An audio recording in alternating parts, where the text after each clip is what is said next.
সমাগত সুধী কৃষ্ণ কথামৃত রস আস্বাদনকারী সমগ্র ভক্ত সদস্যবৃন্দ,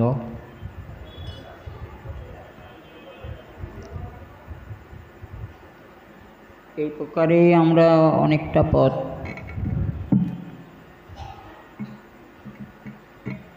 সবই গুরুত্বপূর্ণ কথা আমাদের জানবার মতন। আমরা যা যা করি তার বেশিরভাগই অজ্ঞতার বশবর্তী হয়ে করে থাকি, সঠিক করে জানি না।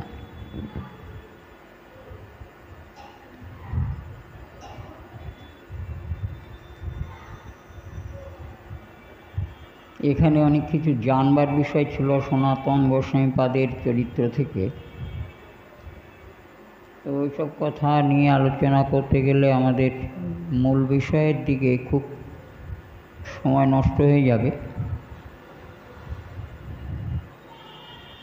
সেই জন্যে কিছুটা ছেড়ে দিয়ে আমরা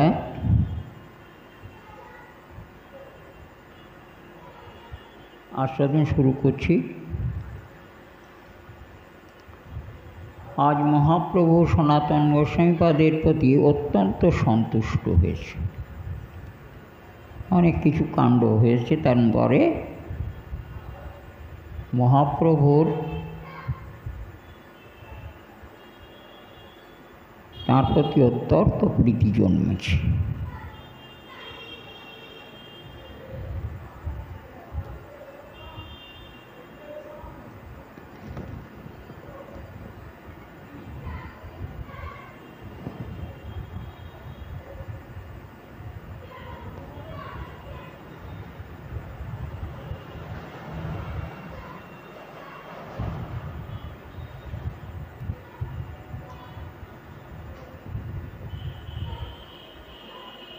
প্রসন্ন হইয়া প্রভু তারে কৃপা কইল।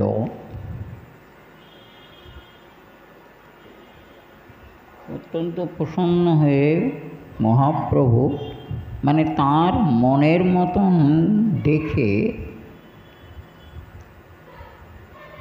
সনাতন প্রভুর প্রতি মহাপ্রভুর বিশেষ কৃপা প্রকাশ পেয়েছে।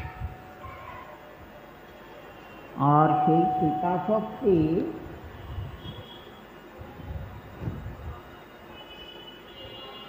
তাঁর কৃপায়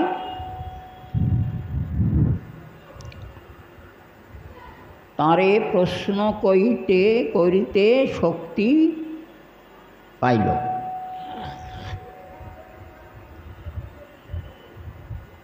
ভগবত বিষয়ে যাদের নিষ্ঠা ভজন প্রাপ্তি হয়, ভগবতের নিমিত্ত যাদের চিত্ত অত্যর্থ সম্পৃক্ত হয় তার প্রতি, তার সেবা দিতে, তো জানতে হবে যে তার পেছনে প্রভুর কৃপা শক্তি কাজ করে। অনেক সময় দেখা যায় যে অনেক ভক্ত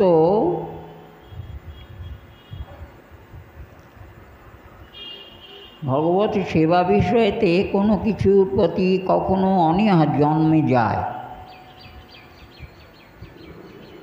পরক্ষণে দেখা যায় কি, যদি কৃপা শক্তি থাকে, কৃপাময়ের কৃপাতে আবার তাকে দিয়েই তা করিয়ে নেন। এটা ভগবানের বড় আশ্চর্য করুণা। ইচ্ছা না থাকলেও প্রভু তাকে দিয়ে করিয়ে নেন। তো আজকে সনাতনের প্রতি কৃপা প্রদর্শন করেছেন, কৃপা প্রকাশিত হয়েছে, এবং সেই কৃপা থেকে গোস্বামীপাদের মহাপ্রভুর নিকটে প্রশ্ন করবার শক্তি জন্মালো। এত প্রশ্ন করবার এত সহজ শক্তি নয়। যেমন কৃষ্ণ বিষয়ক রসতত্ত্ব প্রকাশের শক্তি তিনি ছাড়া হয় না, তেমনি কৃষ্ণ বিষয়ক রসতত্ত্ব বা অন্যান্য তত্ত্ব অবগত হবার জন্যে যে প্রশ্ন আসে মনে, সে প্রশ্ন তদীয় কৃপা ব্যতিরিক্ত হয় না, দুটোই তদীয় একই প্রকার কৃপা। একজনাকে প্রশ্ন করিয়ে তার মুখ থেকে তার উত্তরদানে প্রভু প্রবৃত্ত হয়ে থাকেন, এটা তার ইচ্ছা। আর একজনাকে তিনি স্বয়ং প্রশ্ন করে তার মুখ থেকে কৃষ্ণ রসতত্ত্ব আবিষ্কার করবার বা প্রকাশ করবার শক্তি তাকে দান করেন, এটাও তার কৃপা শক্তি। দুটো সমশক্তি।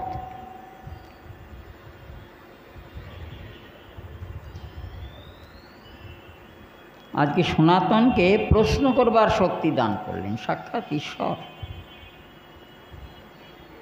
যাই তাই প্রশ্ন করেন না। যারা কৃপা শক্তির পাত্র তাদের যে প্রশ্ন, সেটাও খুব আশ্চর্যজনক প্রশ্ন হয়, যা সাধারণ আমরা কখনো অনুভব করতেই পারব।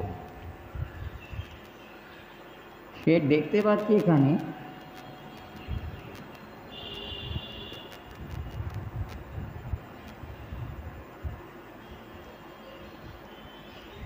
সনাতন গোস্বামীপাদ ইহা কৃপা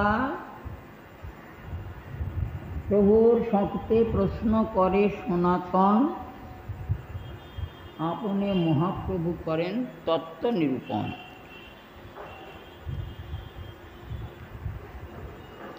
প্রশ্ন করবার শক্তি দিয়ে স্বয়ং তত্ত্ব নিরূপণ করছেন, জগতে প্রকাশ করছেন।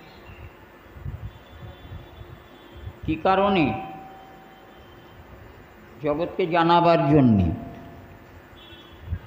জগৎবাসী তো আর ভগবত তত্ত্ব কিছু জানে না, জগৎ সংসারে যা আছে তাই সব জানে না, তাই ভগবত বিষয় কী করে জানে?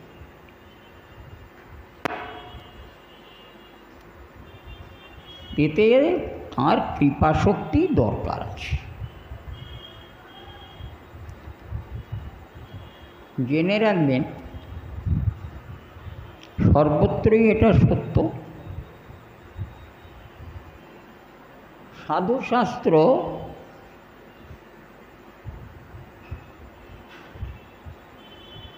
অধ্যয়ন করে পাণ্ডিত্য লাভ করা যায় বটে,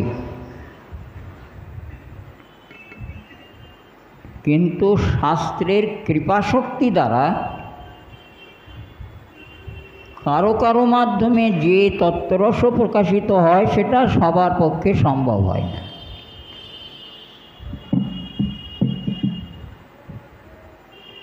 শাস্ত্রের আনুগত্যে থাকতে হবে। শাস্ত্রের কৃপাশক্তি লাভ হলে অনেক অনেক গম্ভীর তত্ত্ব রস প্রকাশ পায়, যেটা সকলের সর্বত্র প্রকাশ হয় না। ওতেও সেই ভগবত কৃপা শক্তি।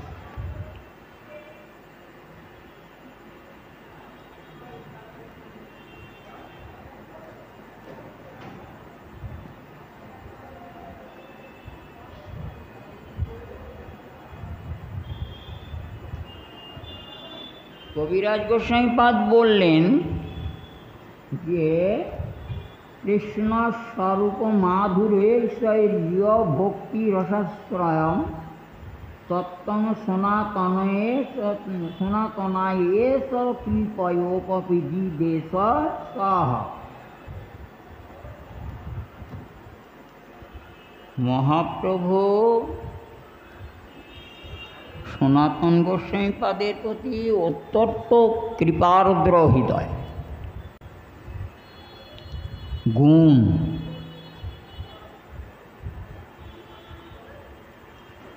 যাকে কৃপা করেন তার এমনই সর্ব সুন্দর গুণ তার মধ্যে প্রকাশিত হয়ে থাকে, তা না হলে সকলে হয় না। আসছি একটু পরে। কবিরাজ কি বললেন আমরা একটুখানি শুনে নিই। আজ শ্রীমন মহাপ্রভু কৃপা করে সনাতন গোস্বামী পাদকে এইবার শুরু হলো কৃষ্ণতত্ত্ব অবগত করাবার চেষ্টা।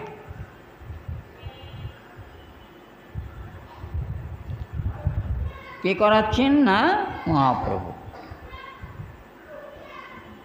গৌর। তার মানে যার কৃপাতে, আমাদেরও বক্তব্য ছিল কালকেও, আজকে একটুখানি বলবো যে যার কৃপাতে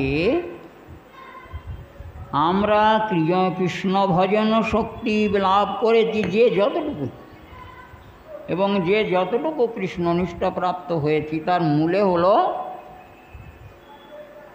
প্রভু নিতাই চাঁদ আর মহাপ্রভুর কৃপা শক্তি।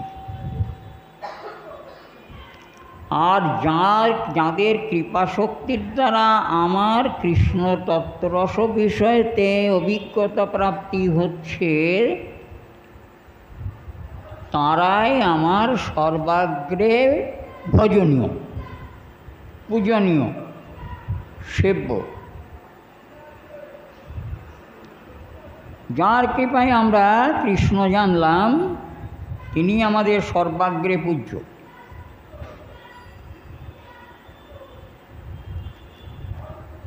আর এই বিষয়ের উপরে নির্ভর করেই গুরুতত্ত্ব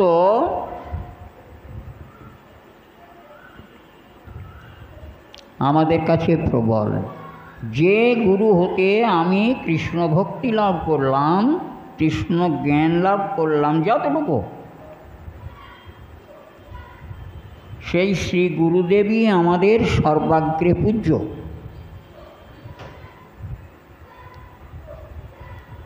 সর্ব আরাধ্য,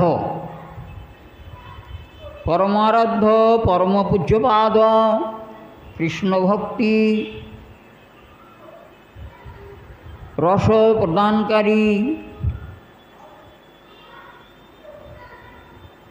প্রভুপাদ শ্রী গুরুদেব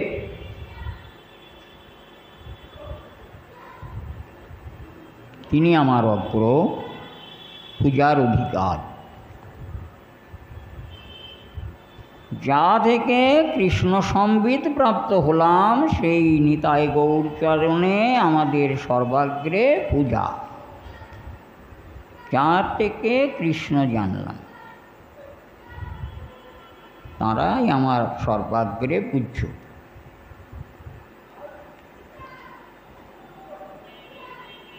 পরে কৃষ্ণ পূজা।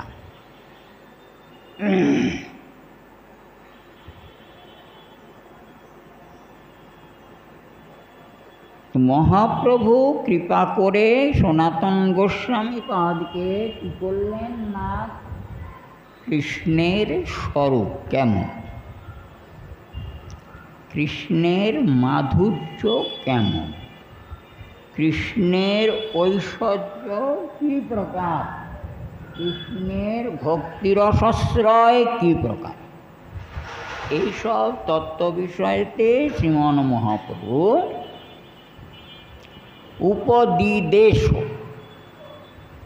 এ সকল বিষয়েতে শ্রীমন মহাপ্রভু গোস্বামীপাদকে উপদেশ দান করছেন। তার স্বরূপ, তার মাধুর্য, তার ঐশ্বর্য, ভক্তিরসতত্ত্ব সব অবগত করাচ্ছে। আর এসবগুলো আমরা খুব খুঁটিয়ে খুঁটিয়ে আস্বাদন করলে আমাদেরও সেই মহাপ্রভুর কৃপাশক্তির কথা অবগত হওয়া সম্ভব হবে।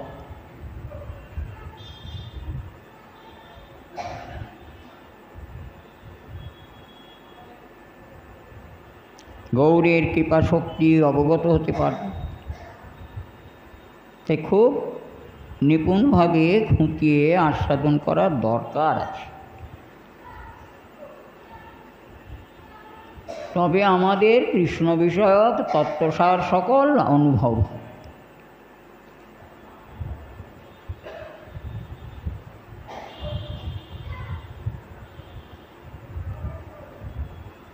একেবারে মহাপ্রভুর চরণে পতিত হয়ে ঘাস এক গোছা তৃণ দাঁতে নিয়ে, মানে দীনতা,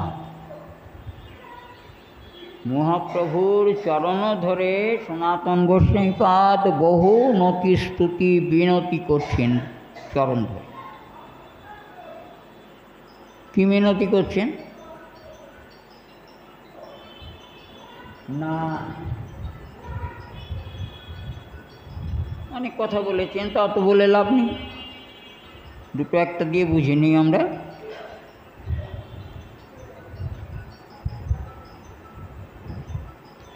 আপনার হিতাহিত কিছুই না জানি, গ্রাম্য ব্যবহারে পণ্ডিতেই সত্য মানি। একবার ঠিক আমাদের কথা, আমাদের ভালো মন্দর কিছুমাত্র আমরা জানি। গ্রাম্য ব্যবহার, সংসার, প্রতিবেশী, এসব বিষয়ের ব্যবহারে অনেক ভালো বুদ্ধিমতী আমরা অনেক যুক্তি পরামর্শ দিয়ে তাদের সাংসারিক জীবনের উন্নয়ন করবার চেষ্টাও আমরা করে থাকি।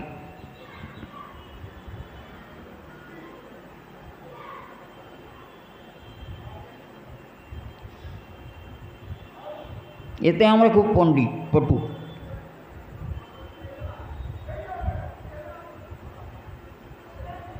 কী করে ব্যবসা বাড়বে, কী করে ধন অর্থ বৃদ্ধি হবে, হেন তেন করে যত কিছু আছে আশেপাশে আমাদের পরিবেশে, সেসব বিষয়েতে আমরা অনেক অভিজ্ঞ। কিন্তু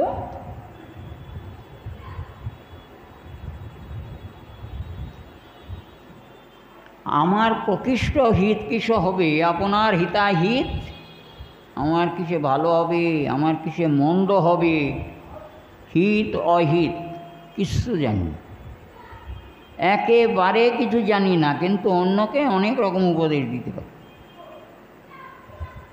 তোমার ভালো হবে কিসে আর তোমার কিসে মন্দ হয় সেটা তুমি আগে বোঝো।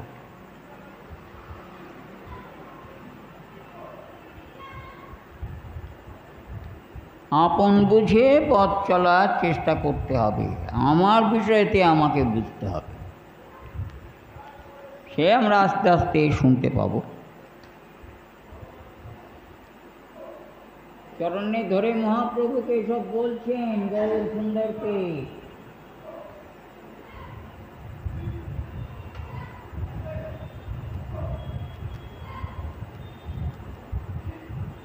কৃপা করি যদি মোরে করিয়াছ উদ্ধার, আপন কৃপাতে কহ কর্তব্য আমার। কেউ কখনো কারুর কাছে জিজ্ঞাসা করেনি, এমনকি গুরুদেবের কাছেও জিজ্ঞাসা করি না যে আমার জীবনের কর্তব্যটা কী।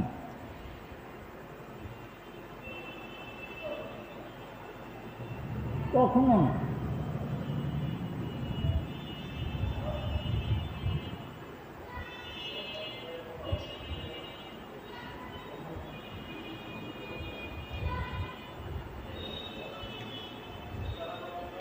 কহ প্রভু কেবা আমি, কেন মোরে যারে তাপত্রয়, ইহা নাহি জানি আমি, কইছে মোর হিত হয়। একটা কথা আছে সংসারে, আপন ভালো পাগলেও বোঝে। ঠিক আছে কথাটা সবাই জানি তো, আপন ভালো পাগলেও বোঝে, কেউ কিছু বোঝে। আমি যদি আমার আপন ভালো বুঝতে পারতাম তাহলে আমার কোনো দিন তো মন্দ হওয়ার কথা নয়, মন্দ হওয়া উচিত নয়। তাহলে মন্দ হয় কি আমাদের সংসারে? আমি যদি আমার ভালো বুঝি তাহলে আমার মন্দ হয় সংসারে কোনো দিন? না হয় না, হয়তো হ্যাঁ। তাহলে আমি আমার ভালো বুঝলাম কি করে? মন্দকে তো আমি উপেক্ষা করে অতিক্রম করতে পারি না। তার মানে আমার ভালো কিসে হবে সেটা আমি জানি না। ও কবিরা এসব আসল, এটা গভীর তত্ত্ব। সনাতন প্রভু প্রশ্ন করছেন, মহাপ্রভুর কাছে এসব প্রশ্ন সাধারণ প্রশ্ন নয় তো, প্রভুর কৃপাশক্তির দ্বারা প্রকাশিত। বলছেন যে কে আমি কেন মোরে যারে তাপত্রয়, ইহা নাহি জানি কইছে মোর হিত হয়। আমি জানি না যে আমার কিসে ভালো হয় মন্দ হয়। আমি কে? প্রথম প্রশ্ন, আমি কে? আমাকে কেন জারে, জারে মানে জারণ করা, দহন করা, দগ্ধ করা, তাপত্রয় আদি দৈবিক, আদি ভৌতিক, আধ্যাত্মিক। এই সংসারে এই ত্রিবিধ তাপ আছে, আদি দৈবিক, আদি ভৌতিক আর আধ্যাত্মিক। এগুলো নিয়ে আমরা অনেকভাবে শুনেছি, আস্বাদন করেছি, সবার হয়তো মন থাকে এবং জানেনও কাকে বলে আদি দৈবিক, কারে বলে আদি ভৌতিক, কারে বলে আধ্যাত্মিক। আদি দৈবিক হলো দৈব কর্তৃক যে সকল পীড়া আমাদের সামনে উপস্থিত হয় দেহধারী জীবের কাছে, মনুষ্যগণের কাছে। দৈব কর্তৃক যে পীড়া আদি উপস্থিত হয় দেহধারী মনুষ্যগণের কাছে তাকে বলে আদি দৈবিক। আর এই আদি দৈবিক যে পীড়া, এটা সার্বজনীন, সবাই জানতে দেখতে পায়। যেমন ধরুন বন্যা, এটা দৈব কর্তৃক, কিন্তু বন্যা তো আমার শুধু হচ্ছে না, আমি একা দেখছি তা তো নয়, সবাই দেখতে পায়। যেমন ধরুন এই প্রচণ্ড 40 ডিগ্রি তাপমাত্রার গরম, এ শুধু সুখদেব ভোগ করছেন না তো? আপনারা ভোগ করছেন নাকি আপনারা ঠান্ডায় আছেন? আমার তো মনে হয় সুখদেবই একা ভোগ করছে। এগুলো দৈব পীড়া, সবাই সমানভাবে ভোগ করে, কষ্ট পায়। আধি দৈবিক আর আধি ভৌতিক। আদি ভৌতিক বলে এই জীবগণ পরস্পরের যে ক্ষতি সাধন আদি করে সেইটাকে আদি ভৌতিক বলে। যেমন পাশাপাশি দুটো জমি আছে, জমিতে ষাঁড় ঢুকে একজনের ধানের জমির অর্ধেক ময়দলন করে দিই, তার পাশের জমিতে কিছু করেন। একটা জমিতে প্রবেশ করে সেই ধান টান খেয়ে ধানের অর্ধেক জমি ধান মোলে দোলে দিয়ে গিয়েছে। ভূতগণ কর্তৃক যে পীড়াটা লাভ হয়, চোর দস্যু ইত্যাদি দ্বারা যে পীড়াগুলো আমাদের উপস্থিত হয়, জ্ঞাতি বন্ধু আত্মীয় স্বজন তাদের কাছ থেকেও আমার যে পীড়া উপস্থিত হয় তাকে বলে আদি ভৌতিক। এটা সবাই জানে না, সবার হয় না, কারোর হয় কখনো কখনো, একসঙ্গে সবার হয় না। আর আধ্যাত্মিক হচ্ছে মনোপীড়া। আধ্যাত্মিক হচ্ছে মনোপীড়া। আমার কোনো কিছু অভাব নেই, সব কিছু আছে, আমি ইচ্ছা করলে আমার ইচ্ছা মতন আমি দ্রব্য সংগ্রহ করতে পারি, আমার জীবনটা চালনা করতে পারি। তথাপি দেখা যাচ্ছে কি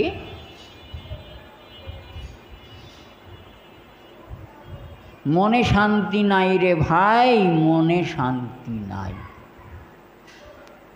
আছে সবার মনে শান্তি আছে?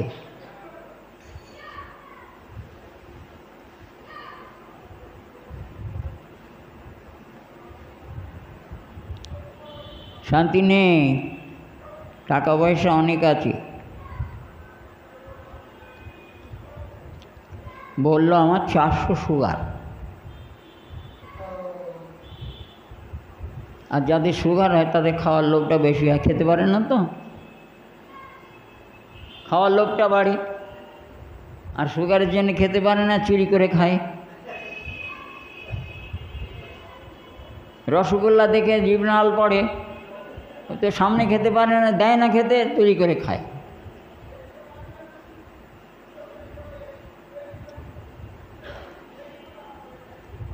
দিব্যি ভালো মানুষ, ঘুম থেকে উঠেছি সকালবেলায়, গুছিয়ে গাছিয়ে এনে ঠাকুর সেবা করে, হঠাৎ করে দেখা গেলো কি মনটা এমন ভার হয়ে গেল, কী জন্যে কার জন্যে কিছুই জানতে পারল।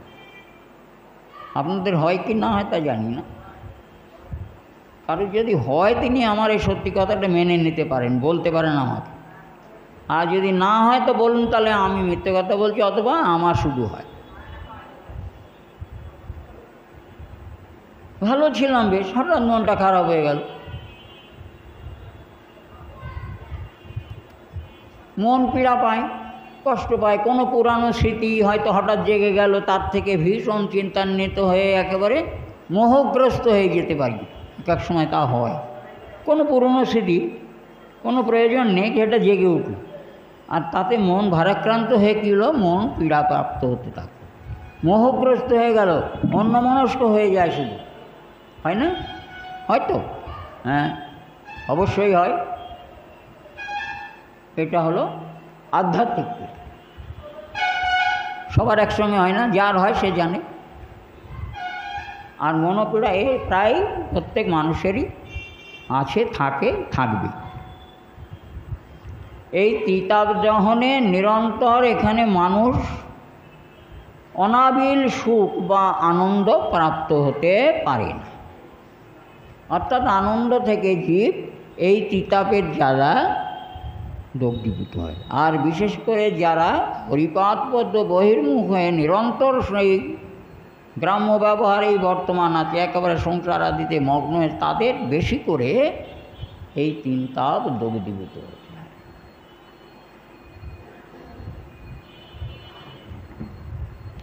সকালবেলায় আজকে অফিসটা ছুটি ছিল, সকালে শুয়ে একটু ঘুমাবো 8টা পর্যন্ত।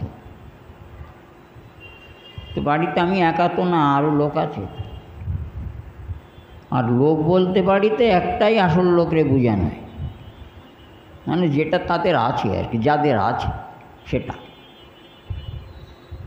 কী গো, এখনও ঘুম থেকে উঠলে বাজারে তো বাজারে তো কিচ্ছু পাওয়া যাবে না, সব বিক্রি যায়, তো বাজারটা করে আনো। এটাতে কি হলো?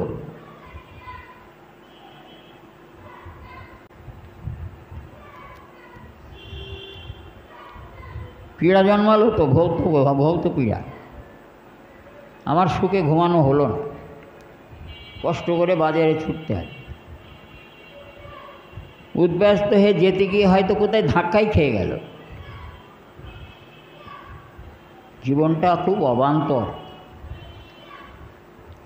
এই ত্রিতাপ দহনের জন্যে জীব কখনোই সুস্থির হয়ে কোনো কর্মসাধন করতে পারে না গো। সব কিছুর মধ্যেই আছে মনস্পীড়া, দুশ্চিন্তা ইত্যাদি। তাহলে এই তিন তাপ আমি কে? আমি কে? প্রথম প্রশ্ন, জীবনের প্রথম প্রশ্ন হলো আমি কে? কহ প্রভু কে বা আমি? কেন আমাকে তিন তাপ নিরন্তর দগ্ধ করছে?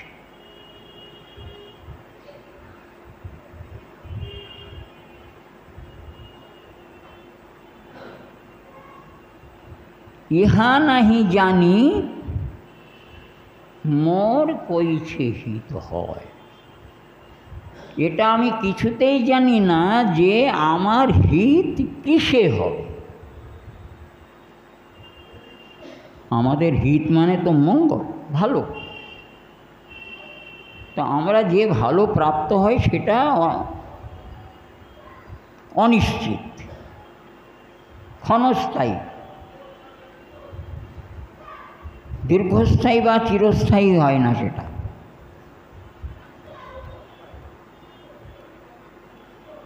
কে ভালোটা ঠিক ভালো নয়।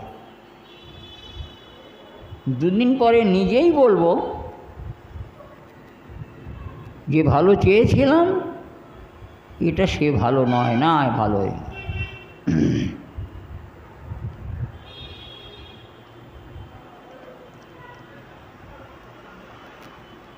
যাহা চাই তাহা ভুল করিয়া চাই, যাহা পাই তাহা চাই না। ঠিক তো? যাহা চাই তাহা ভুল করিয়া চাই, যাহা পাই তাহা চাই না। কে বলেছেন? কে বলেছেন? কবি, গুরু, এবার রবীন্দ্রনাথ।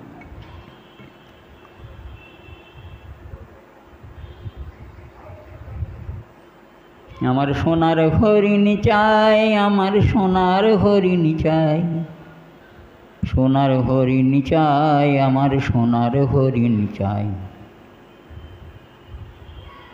তোরা পাবার জিনিস হাটে কিনিস, রাখিস যতন করে, যা নেই তা পাবার আশা লাগলো কেন মোরে।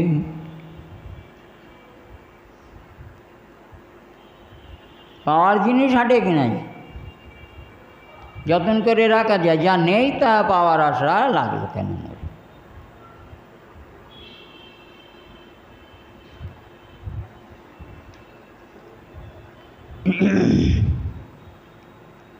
সোনার হরিণ সে তো আর হয় না। গোস্বামীবাদের প্রশ্নে তো মহাপ্রভুর কাছে এরকমই একটা ব্যাপার রয়েছে না।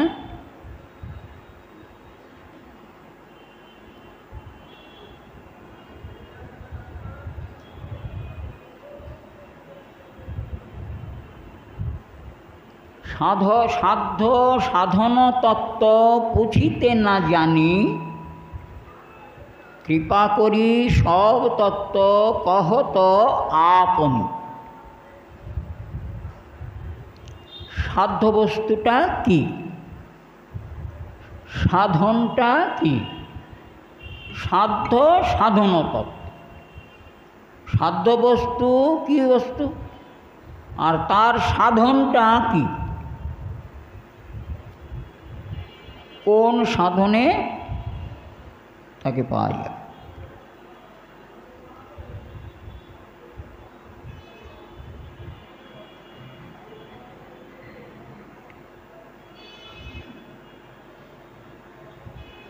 সাধ্য বস্তু আর সাধন, সাধ্য তত্ত্ব আর সাধন।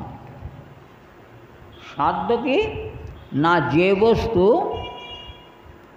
সাধন দ্বারা যে বস্তু প্রাপ্ত হতে হয় তাকে বলে সাধ্য।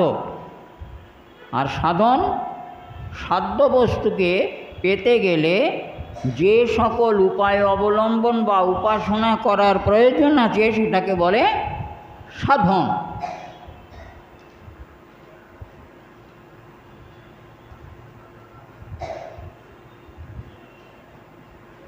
এই সাধ্য সাধন তত্ত্ব যদি আমরা না জানি তাহলে আমরা কি করে সাধ্য বস্তুর অভিমুখে ধাবিত হব? এর জন্যেই আমরা সাধ্য সাধন তত্ত্ব কেউ জানি না বলেই আমরা সৎ বা জ্ঞানী গুরুর পাদপদ্ম আশ্রয় করতে আমাদের হয়। গীতায় তাই বলেছেন যে জ্ঞানী গুরুর পদাশ্রয় করবে যার কাছে তুমি সাধ্য সাধন তত্ত্ব অবগত হতে পারবে, তার কাছে তুমি অনুগত হয়ে তার কাছ থেকে শিক্ষা লাভ করো। জ্ঞানী গুরু, আজকে সনাতন প্রভু সাক্ষাৎ প্রভুর কাছে সেই তত্ত্ব জিজ্ঞাসা করে এত বড় প্রশ্ন করবার সেই মনের মধ্যে এত বড় একটা অনুপ্রেরণা, যাকে বলে ইন্সপিরেশন, এত বড় একটা ইন্সপিরেশন তিনি পেয়েছেন, এটা মহাপ্রভুর কৃপা শক্তির দ্বারা।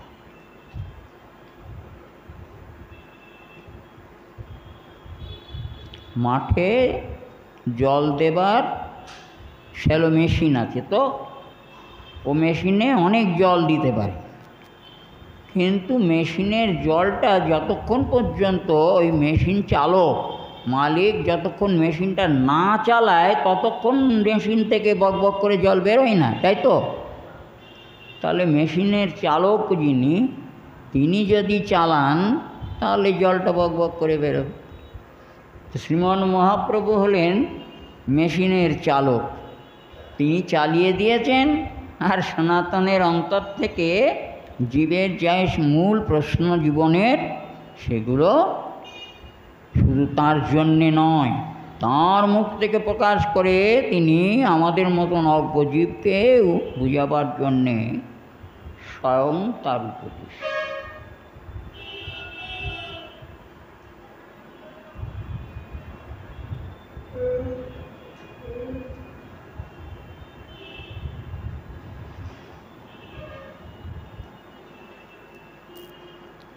মহাপ্রভু বললেন, দেখো সনাতন, তুমি যা আমায় জিজ্ঞাসা করছো, প্রভু কৃষ্ণ কৃপাময়, কৃষ্ণ কৃপা তোমাতে পূর্ণ হয়। প্রভু কয়ে কৃষ্ণ কৃপা তোমাতে পূর্ণ হয়, সব তত্ত্ব জানো তুমি, তোমার নাহি তাপত্রয়। যে কৃষ্ণ তত্ত্ব অবগত আছে, যে কৃষ্ণ সাধন সাধ্য তত্ত্ব জানে, কৃষ্ণ ভজন সাধন করেন, তার তাপত্রয় কিছু করতে পারে না। তোমার তাপত্রয় থাকতে পারে না, কারণ সংসারের এই বিষয়ে আশয়েতে যাদের কোনো প্রকার আশা ভরসা নেই, যেখান থেকে তাপ উৎপন্ন হবার কথা, সে সকল বস্তুতে যার কোনো প্রকার সম্পর্ক নেই, তার তাপ আসবে কোত্থেকে?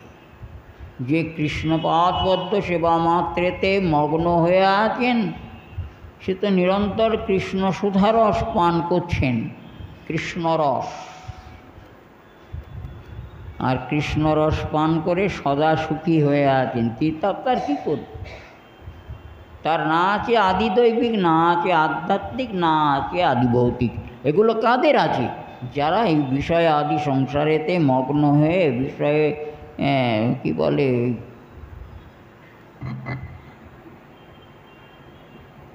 সংসার কূপেতে যারা ডুবে রয়েছে, এই তাপগুলো তাদের হয়।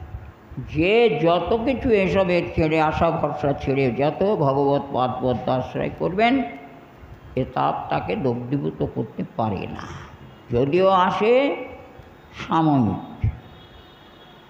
আর সনাতন প্রভু আদির মতন সর্বত্যাগী, একেবারে সর্বতভাবে ভগবৎ পদাশ্রয়, তাদের এ তাপের সম্ভাবনা কোথা থেকে আসতে পারে আমার জানা নেই। এটা হয় না, তাদের কখনো হয় না।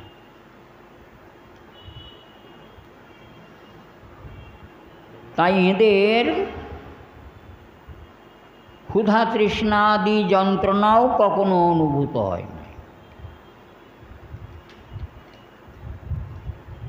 আমরা এমনই পচাগৃহী, পচা, ঘর সংসারের কিচ্ছু ছাড়তে পারি না। ঐকাদশী করে পরের দিন কারণ কটায় আছে? 9:29। 9:29-এর আগে আমি সব সেরে কেড়ে নিয়ে এবার বাবা কোনো মতে একটু দিয়ে বাঁচলাম। আগের দিন দিইনি তা তো নাই, কিন্তু সকালবেলায় পারণের আগে মনে হচ্ছে যে কিছু দিইনি, এমনই দুরবস্থা। পচাগৃহী,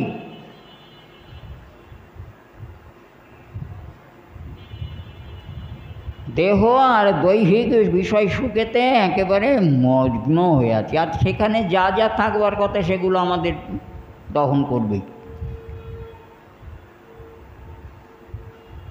যাদের কথা বলা হচ্ছে কবু চানা কবু উপবাস, রাত্রি 3য় প্রহর পর্যন্ত যারা ভজন করেন, শেষ প্রহরে মাত্র 1.5 ঘন্টা তারা রাত্রিতে ঘুমাতেন। রাসলীলা স্মরণ করে রাসলীলায় অবস্থান করবার পর, রাসলীলা সমাপন হবার পর নিশান্ত লীলা স্মরণে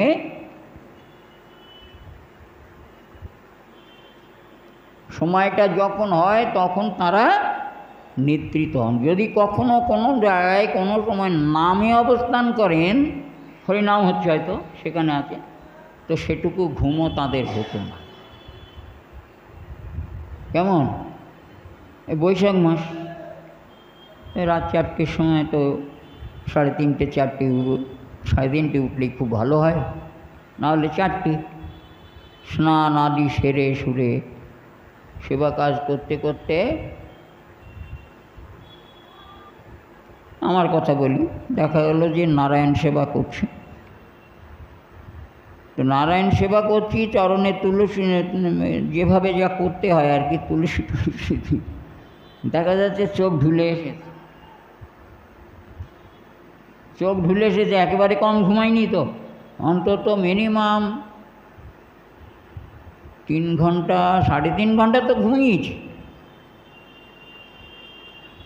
তাতে ঘুম পড়েনি। কিন্তু বিষয় খুবই মজা আছে। আর এরা সারা দিন রাতের চরণে বর্তমান আছেন, শেষ রজনীতে 1.5 ঘন্টা নিদ্রাগত হতেন নিশান্ত লীলার সময়। আর যদি কোনো জায়গায় কোনো সময় সংকীর্তনা দিতে থাকতেন, তাহলে সেখানে সারা রাতে আর ঘুমই নেই। আবার তার মধ্যে তারা 4 লক্ষ গ্রন্থ করলেন কী করে? এসব মিথ্যে কথা। গ্রন্থ কি ফেলে দিতে হবে? গ্রন্থ মিথ্যে কথা বলেছে? গ্রন্থ কি মিথ্যে কথা বলল? রূপ আর সনাতন দুজনে মিলে ছোট বড় 4 লক্ষ গ্রন্থ, 4 লক্ষ গ্রন্থ রচনা করেছেন। এরা কখন করলেন এসব? সবসময় তো ভজনী মত, তার মধ্যে গ্রন্থ রচনা কখন করলেন? তাদের জন্য কি আবার আলাদা রাসের রাত্রি উপস্থিত হয়েছিল নাকি? স্তম্ভিত হয়ে যেতে হবে, আশ্চর্যান্বিত হয়ে যেতে হবে তাদের এক একটা ছোট্ট চরিত্র যদি আমরা অনুসরণ করি, স্মরণ করি। কী করে সম্ভব? এ মনুষ্য শক্তি নয়।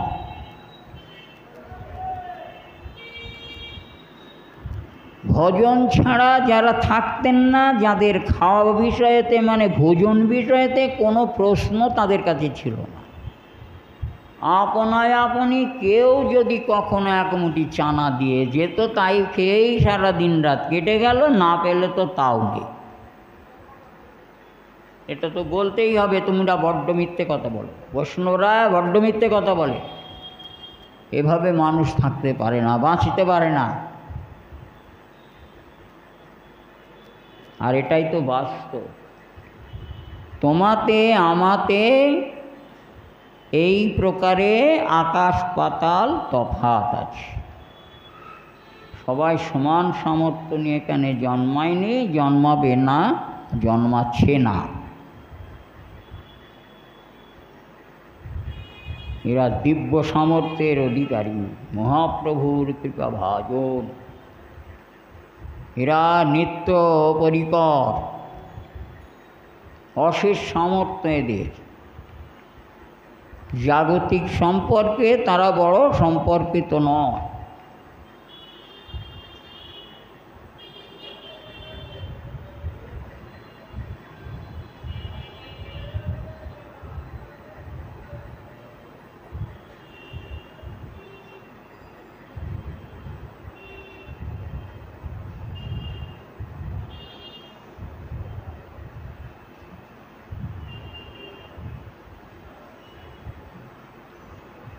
কৃষ্ণ শক্তি ধরো তুমি, জানো সব তত্ত্ব।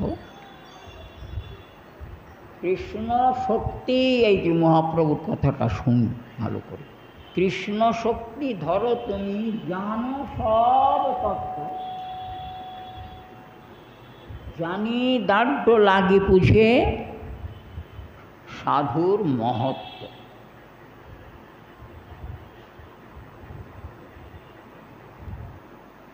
অথবা কৃষ্ণ শক্তি ধরো তুমি, জানো সব তত্ত্বভাব।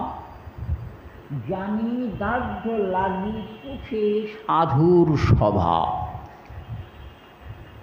জেনে শুনেও সেই বিষয়ে আবার প্রশ্ন করেন সাধুজন, যে তার জানার সঙ্গে মহাজনের জানার মিল হয় কিনা।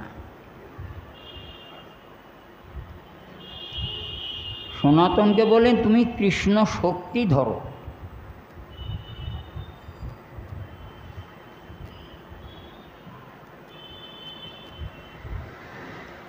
সব তত্ত্ব তুমি জানো,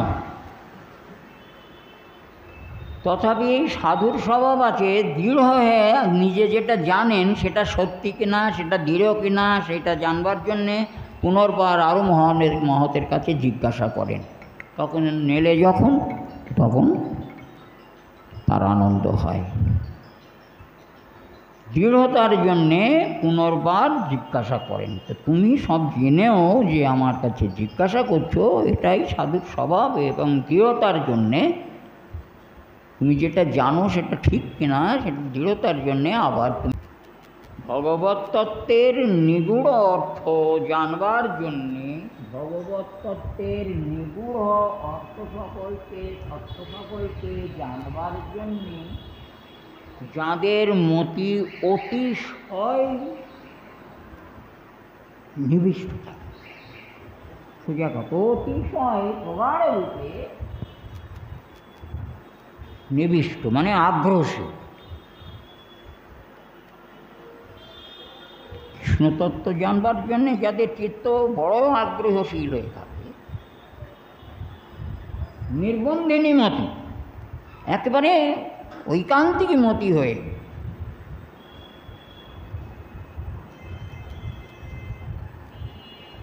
কৃষ্ণতত্ত্ব জানবার জন্য,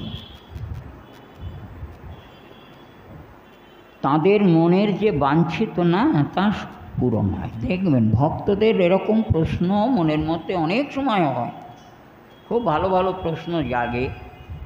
আবার দেখবেন কোনো সময় সেই প্রশ্ন করতে করতে ভেতরে অন্তরে অন্তর্যামী রূপে তিনি সেই প্রশ্নের উত্তর কোনো সময় দান করে দেন, আর তার থেকে সে কিন্তু আনন্দ প্রাপ্ত হতে থাকে হবে, অথবা অন্য কারোর কাছ থেকে যেটা জানবার জন্যে তার মন খুব আবেগচিত্ত হয়ে থাকে, খুব আবিষ্ট হয়ে থাকে, কোথাও জানতে পারেন না, হঠাৎ করে কোনো জায়গায় সেই বস্তুটাই তিনি পেয়ে গেলেন। এটা কৃষ্ণের ইচ্ছা। যেমন প্রশ্ন জাগে মনে, ওটার উত্তর দানেরও অধিকারটা তাঁর, তিনি অধিকার দিয়ে একেবারে খাঁটি বাস্তব।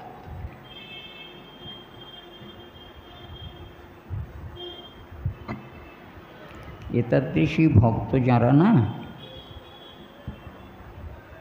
এতাদৃশী যে সমস্ত ভক্ত, আমি ঠিক সঠিকভাবে পুরোটা বলতে পারছি না, সে সমস্ত ভক্তের অন্তরে না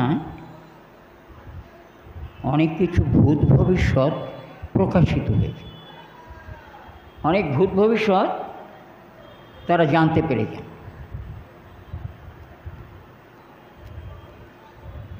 তারা অনেক সময় মুখে এমন কথা বলেন যেটা বাস্তব হয়ে যায়, সত্য হয়ে যায়। এসবের দায় কিন্তু স্বয়ং ভগবান শ্রীকৃষ্ণের।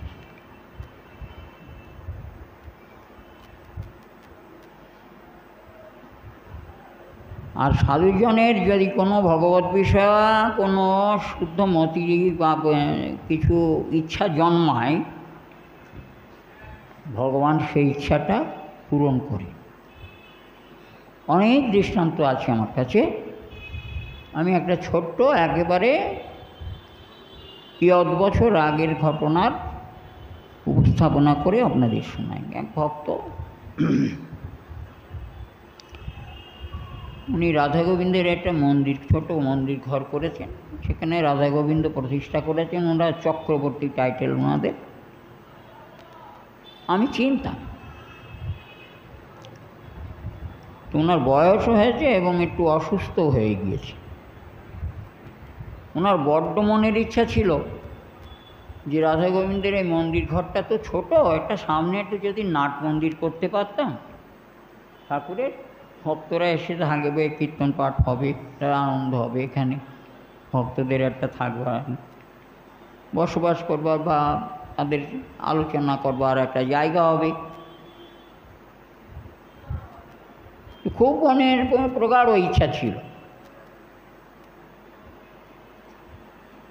তো এই ইচ্ছাটা তার ছেলে নাতি তাদের বলেছে, এবং কিছু ভক্ত ছিল যে ভক্তদেরও উনি বলেছে। তখন ওনার অবস্থা খুবই খারাপ অবস্থা, খুব অসুস্থ।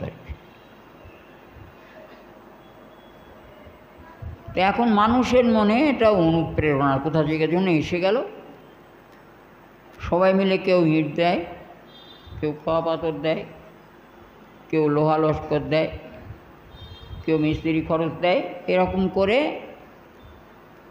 ছোট একটা নাট মন্দির হয়ে গেল। নাট মন্দিরটা হয়ে গেল, উনি দেখলেন তখনও সব কমপ্লিট হয়নি, কিন্তু নাট মন্দির ছাওয়া হয়ে গিয়েছে, চলে গেছে। আমি সেখানে সেই নাট মন্দিরে কয়েকবার ভাগবত করে এসেছি। ভক্তের মনোবাঞ্ছা ভগবান পূর্ণ করে। এটা ভালো মনোবাঞ্ছা, এটা ভগবতের স্থান। 5 জন ভক্ত আসবে, এখানে বসবে, ভাগবত শুনবে। আজ আপনারা কি ভাবতে পেরেছিলেন এই জায়গাটা আগে এরকম হবে? হলো কি করে? কে করলো? কার অনুপ্রেরণায় হলো? সেগুলো কোনোদিন খুঁজে দেখিনি আমরা। আজকে কত বছর এখানে নিষ্ঠা করে শ্রীমদ্ ভাগবত পাঠ রসাস্বাদন হয় আপনারা জানেন। আর এখানে এই নাট মন্দির করা নিয়ে কত না কষ্ট, কত ঝামেলা হয়ে গেছে, পিলার ভাঙাভাঙি পর্যন্ত হয়ে গেছে। আর সেইখানে এমন একটা নাট মন্দির যেখানে অন্তত এখন 500 মানুষ ভক্ত অনায়াসে উপলব্ধি করতে পারেন, বসতে পারেন, আনন্দ করতে পারেন, ভাগবত শ্রবণ করতে পারেন, উৎসব করছেন। এটা তো একটা একেবারেই আশ্চর্য বিষয়। তাহলে অসংখ্য ভক্তের মনের আশা ছিল, তারাও অনেকে চলে গিয়েছেন আশা নেই, কিন্তু তাদের আশা অপূর্ণ থাকে, সেটা এখানে কাজ করেছে।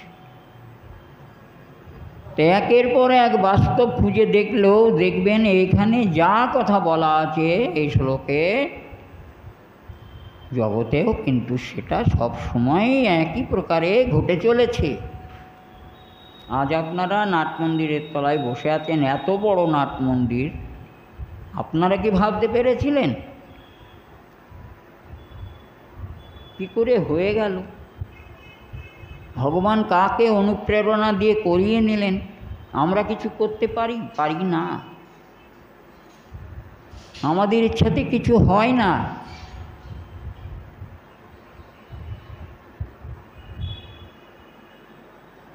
দীর্ঘকাল, দীর্ঘ বর্ষ এখানে যে ভাগবত হয়ে চলেছে, এর একটা সত্যতা নেই, নিষ্ঠা নেই, এর একটা শক্তি এখানে প্রকাশিত হয় না? অবশ্যই হয়, অস্বীকার করবেন কেন? দেখতে পাচ্ছেন তো চোখে সবাই। এর উপর দিয়ে অনেক ঝড় গিয়েছে, আমি তো তার সাক্ষী, প্রথম থেকে আছি, অনেকে চলে গিয়েছেন।